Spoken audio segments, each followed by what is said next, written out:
Hello, hello. Welcome to Hello, Constellations. I'm Hayley Grant, lead strategy for Vayner Consulting. Jaimee Estreller, VP of Strategy for Platforms and Culture. And thank you so much for coming back to part two. If you didn't watch part one, please go back, or an Etsy witch will hex you through LinkedIn. I'm just kidding. We're just talking about the trends. But today we're talking about part two of Constellations. If you did miss last time, constellations are macro shifts in human behavior, attitudes, purchases, culture at large, not just thinking about what's going to happen 2 years in the future, but what brands should really be thinking about as they plan their work for 2026 and beyond. Including Q4, though. Yes. Q4 is still happening. Yes.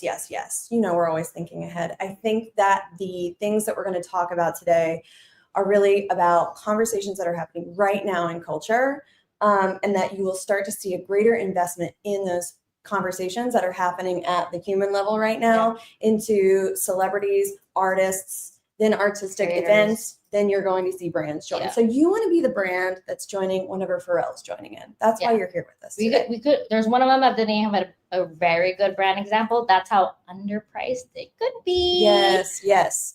Underpriced for everybody is whenever culture is talking and growing and amplifying, but cost of entry is not yet caught up. So that's what we talk about when we talk about underpriced attention. With that being said, I hand it off to Jaimee to cover what we did last time and then kick off the next one. Yes. So last week we made a mistake. It was very classic millennial. Yeah. To say it was millennials' revenge and just forget about Gen X. We are so sorry. That was our bad. So this is actually called Xennial? Zillennials revenge. Zillennials revenge. The elder millennial and Gen X of it all really taking charge in a new way. You can go back and check last time, but we do post-creative strategy here, which means we read the comments, we optimize, we iterate, and the millennials are still getting the slack for it. They're getting beat up still by Gen Z, not as much as Gen X, but it still is. We're hanging out here for you, Gen X. We know that they like to ignore you, but we're here to see you and take the stick for you. So we also had fun investment in economy and the individual empire, but let's get back into part two because we got new ones. Yes, let's do it. New collar. Last time we talked about the blue collar flex, about the aesthetic of it. It was very fashion forward about workwear coming up on the runway. We had a bunch of the Carhartt of it all. But I think the thing here now is that there's a recalibration of the workforce. This is in response to AI. This is not necessarily just blue collar versus white collar. There's a blending of colors, I would say. Pink, blue, and everything in between that it is not just the about manual labor or working with hands. It's about what you wear. It's about the job you have. It's about what you do on the weekends. It's also about what you think a flex is. It's about how you spend your time with friends. This idea of new collar, I really am so glad that we're talking about it, because when you think about where the cachet of cool has been over the last 5 to 10 years, no longer are the folks that are like office job. Yeah. You were like, oh, construction worker. And now we're like, construction worker. Tell me more. They have their own language and traditions and rituals there. And I think it's so underpriced, undertapped in terms of the actual working class that isn't necessarily portrayed. We had The Office and all that. And you look at B2B marketing, and there is this over communication to just the white collar, but that is actually changing. Yeah. Imagine the reason why Trailer Park Boys was popular 10 years ago is because it was almost like a caricature of what's happening. And now what we're doing is actually taking it seriously for what it is. Let's go Plus, with some signals. AI is here. So the rise of AI-proof career paths. An interesting statistic that actually just came out was that the graduating class of 2025, so they're about to graduate, or they graduated this year, they had more of an interest in blue collar jobs than white collar jobs because of the economic uncertainty of like entry level jobs that are getting like almost like overtaken by the automation of AI. So there are different types of jobs that are now being, I would say, the flex pursued. And yeah, and your people are now excited, proud, and do not hesitate at all to talk about the trade school that they're going to after high school than they are if they're going to Boston University or, you know, the Ohio State University. I was going to put the D in there. And the on TikTok, it's like this. There's this pride with rough hands over soft hands about I can make something. Can you? If anyone was affected by the AWS power outage that made all of our computers go down and social media managers were like, I can't create a piece of content. There are other jobs of which, you know, COVID really made this an increase or revert back to essential jobs, service jobs, the glorification of like, if the internet went down, there are still essential jobs. And I think the part of this is like the digital fluency of like being able to swap into a, I would say, labor intensive job. Yeah. Maybe that's like a good segue for the next piece about where the jobs are going. I think we are talking to people who have disposable income and live in different areas and want to do different things. So I was really excited to see, we started to see this growing and growing. All the boomers are retiring. They are selling their businesses. There's a whole new generation coming in to take them over. All that good stuff. The revival of the mom and pop. So again, Gary's in the forefront of a lot of things, but you know, with Wine Library and him helping his own family business and what that means. Again, the talent here is the mixing of a younger generation is coming in. They have digital fluency, and they're actually bringing a lot of that IQ and strengths into a mom and pop that hasn't necessarily grown up with the times. So we're seeing laundromats getting taken over, but it has a third place feel to it. Yeah. There's corner stores that, you know, have been run by the aunties and uncles, and now they're being revived by the next generation. And there's a sense of pride in there as well. And there's a different type of storytelling. If you look on TikTok, on Instagram, there is the intergenerational play between like the first generation, second generation of like passing down of business knowledge. Yeah. So even when you think about B2B plays, right, it's not necessarily in an office. What's the setting? Yeah. It's actually at the local business level. Yeah. Think about all of the B2B world who are helping with like payments, for example, or managing fleets, for example. There's a huge type of understanding of like sons taking over, daughters taking over the business, and how are we talking about not only the business exchange, but the cultural exchange and all those things. But let's hit us with a brand example, Jaimee. We have the Stanley. Stanley had its roots though in I would say blue collar work and then outdoor, and then you know there was the TikTok takeover of the girly pop tumbler and the collection of it.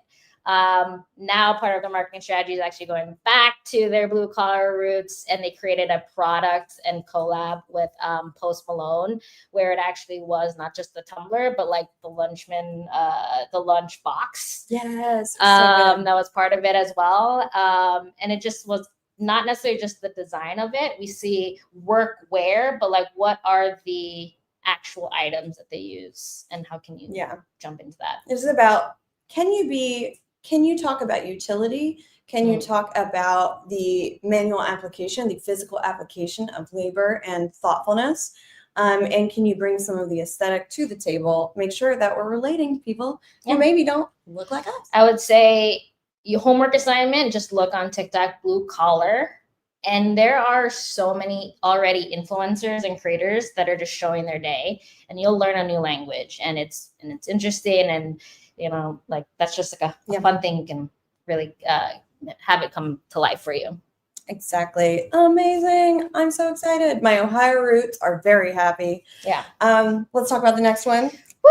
I am so pumped and so thrilled. So if you are familiar with Vayner and Constellations, you know that we've been talking about age for a while now. I would say like at least a year and a half. We had a constellation, different iterations, like 18 months ago that was called Generation Less. And it was like post-pandemic, we're hanging out with Gran. We're hanging out with Mom. Grandfluencers. We are getting elderly roommates for our apartments instead of roommates our age. So we've been tracking this for a while, but what I am so thrilled about as a creative, as a strategist, is this idea of the elder edge. The elder edge is very much about not just are they walking into the room with a little bit more gravitas, not only is pop culture being way more welcoming to the likes of octogenarians and beyond, but also everyone else, the people who have halo influence. Think about Gen Z, think about the Hailey Biebers of the world, think about the Kylie Jenners of the world. Anybody who's kind of got enough influence are now turning their heads and looking at the aunties and the uncles and the elders. And they're looking at that and they're saying, you know what? The cachet I want is from a person who has a life well lived. Somebody who's a little bit more wise than me. Somebody who can give me some guidance in this world. Because in an environment where everything is changing, AI is changing art, it's changing finance, it's changing jobs. We are like, does anyone have a clue? Can anyone help me at all? And elders are showing up to say, babies, it'll be okay. It ain't that deep. It's okay. Look at my fabulous outfit. Look at my fabulous attitude. And I don't give something. So let's get into a few of the signals. I think what you said is that, like, you know, age isn't a number, it's a flex.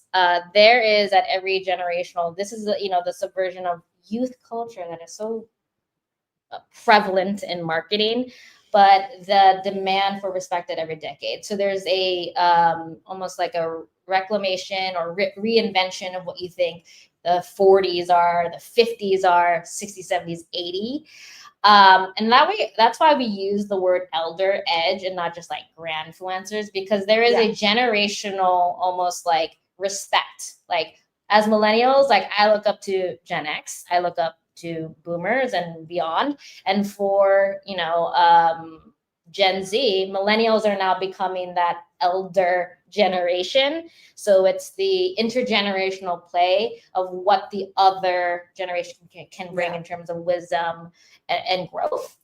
So I think the one thing that was popular, you know, in the 50s decade is cougar puberty. So just like talking about menopause in a way that's like a different form of aging and making it more funny and kind of like removing the stigma of that. So when we think about like what's an insight, like what's attention with people, it's no longer like women are embarrassed of being perimenopausal. They're like, I am so not only not embarrassed, but I'm going to talk about this because this is going to save the sanity of so many people who come after me. And then the elders are like, yes, thank you. Welcome. And then the generation before that, it's like, oh yeah, cougar puberty, that's our anthem. They made a song. Yes. Let's talk about a little bit of it. And I like this because we could sit here and talk about elder edge, and I think people would be like, they look so good now. 50 is the new 40. And yeah, that's a thing. That is a thing. The facelifts are great. Yeah. Like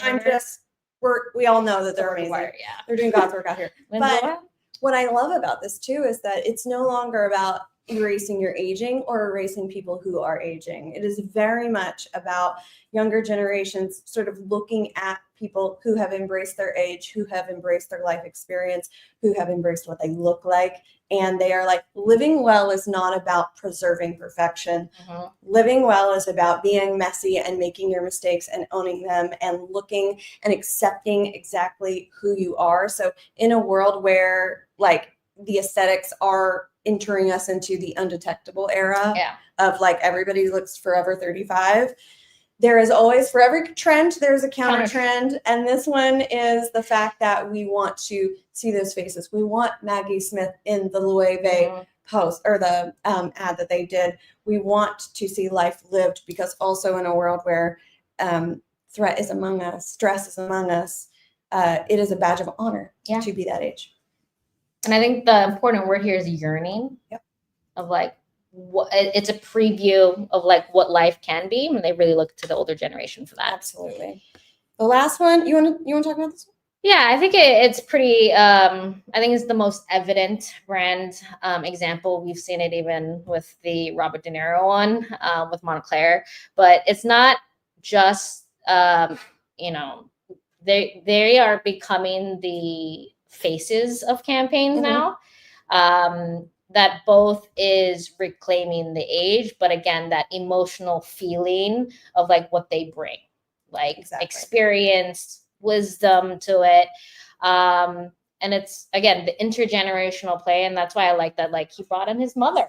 Yes, absolutely. That he brought in his mother for it, because in their series it was all about like conversations. I hope that wasn't your mom calling. If your mom called when you said mom, I would just sorry, that was a phone. All right. I love this. 10 minutes left. Let's go. Let's go to the third and final one, and then we'll give you a little segment at the end, which will be fun. I'm like the SNL girl who's too excited for every surprise for all of these, mainly because this is my favorite thing to do. But Legendary Local, on this one, we've been tracking this idea of localism for, I would say, like 18 months as well. Local lure was really about like the return. It all started whenever a lot of people lost a lot of expendable income and they were starting to travel and do staycations a whole lot more. We were seeing a rise in visits to national parks within the continental United States from groups of people who typically would go to a Europe or a South Africa or Australia, things like that.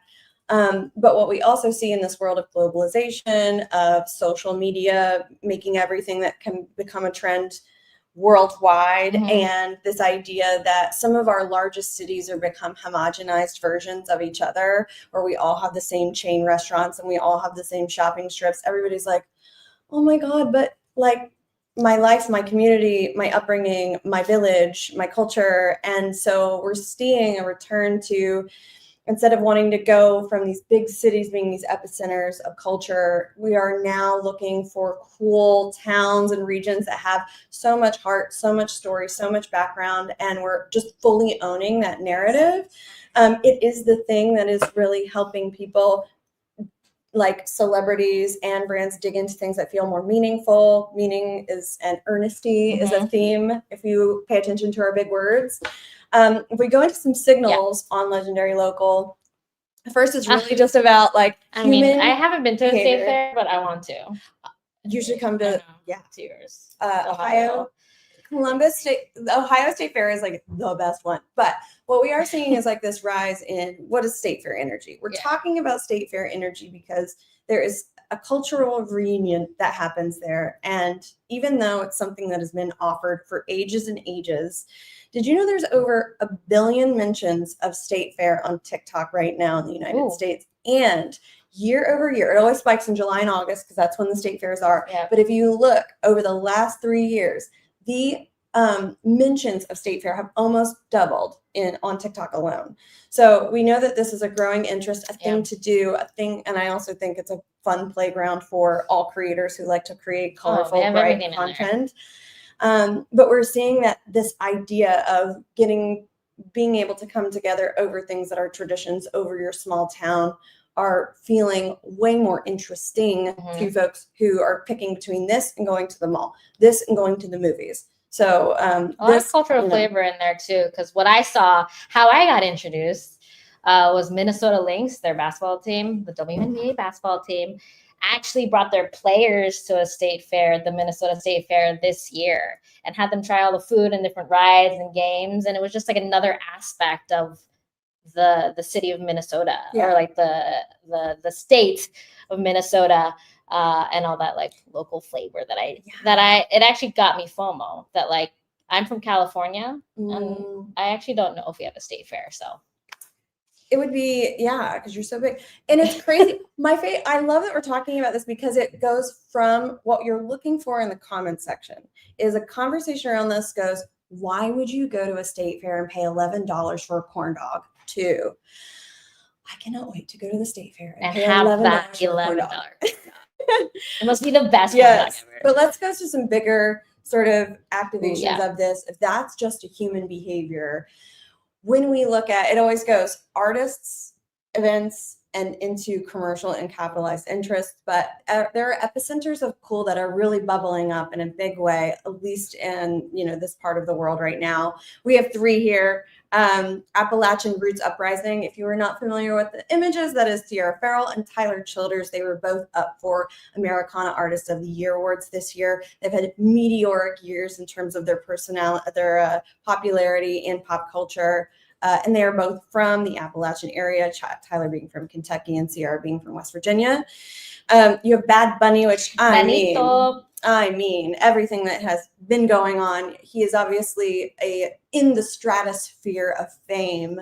But what we're loving about this is not only the world tour that is outside of the United States, but the residency itself in Puerto Rico. Like, it's a very tiny text. I don't know if you can read what's on the screen, but it says, "I can't think of an artist today more important to a place and a people than Bad Bunny." And that's exactly what we're talking about here. It is about preserving and elevating a sense of place and a sense of community of that place, which I think the Pharrell one is a really good one to hear, in that Pharrell, being from Virginia, in April, he did Something in the Water. It was a music festival in Virginia Beach. And there was a ton of really cool local art dedicated to the way that people dress in Virginia Beach in the area. But then he just announced a couple days ago that not only was he doing that festival, but that he was also going to do a year-long initiative, like offering free surf lessons for Virginia Beach youth and things like that. And he is co-sponsoring it with Adidas and other nonprofits. And so I just really hope that we see, in a world where social allows us to get so niche and allows us to really focus on different cohorts in the United States and beyond, that we realize that it's not enough to say, I will say this because this is experience, Mountain Dew. A handful of years ago, 8 years ago, I think, we had an audience. We called it Bubba. And Bubba was from sort of West Virginia, Kentucky, Ohio area, Tennessee. We didn't know much about him besides like the broad stroke stereotypes about that area. Now we know what is important. We know what to do in Parkersburg. We know what to do in Huntington, West Virginia. And that's the difference between like why we're not just calling it localism, but legendary. Yeah. Local. What makes it legendary? What makes it more, I guess, like a pop culture love letter? Yes. It's the revitalization of the actual town or neighborhood itself. Yes. We can skip the last one because I want to do a recap. I know we have 3 minutes left. Can we do rapid fire? Yeah. New collar. New collar is blending of both manual labor, blue collar, pink collar, all of the above. There's a different alternative pathway for careers, and it's not just your office. It's actually the rise of trade. Yes. Elder's Edge. This is about not only are our elders cool, but it is their wisdom that gives them the edge in culture. And then Legendary Local. You want to do it? You do it. Okay. Legendary Local is about knowing local and being legendary with it. Do you hear me? The details matter. The dedication matters. If you have to do what it's not a generic label. Yes. All right. 2 minutes left, and I think we're going to do a segment called 1 Minute Spit.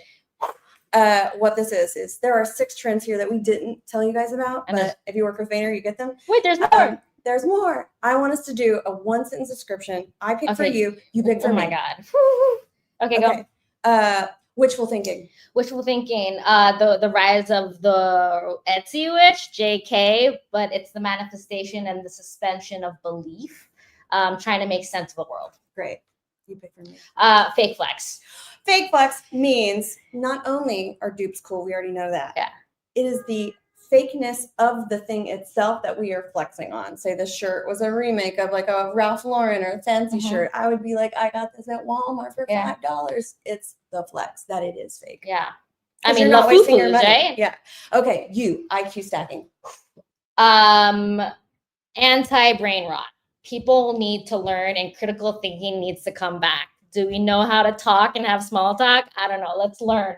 Let's learn. Did Did you know that Dua Lipa met her fiance? Yes, through a book. Reading a book, and they were both on the same chapter. The first chapter. They're on the same page. Yep. I think that's what they said. Okay, you pick for me. Curator's Touch. Curator's touch means in a world where there is so much information, there is no shortage of mass and there is no shortage of volume. We are getting so lost in the algorithm. All we want is someone cool to pick something for us. Give us your taste and your POV, and it better be niche. Yes. MC-tainment. Ooh, the rise of hosts, but not just entertainment. It's like prompted play. And that is such an interesting thing. We're not just building the experience. We actually need a reason to come together. Questlove did a party at his house where he invited his very close, super famous friends to do Uno, Guess Who, Backgammon, Rummy, Parcheesi, and Game nights, craft nights. I mean, could you imagine a shoot? People are doing table reads of shows. Okay. Like one more. Is it the last one? Is the Great Unplug? The Great Unplugging. We have had trends that are go touch grass, analog off. I think you guys know what all of these keywords mean. We are seeing maybe the abstinence.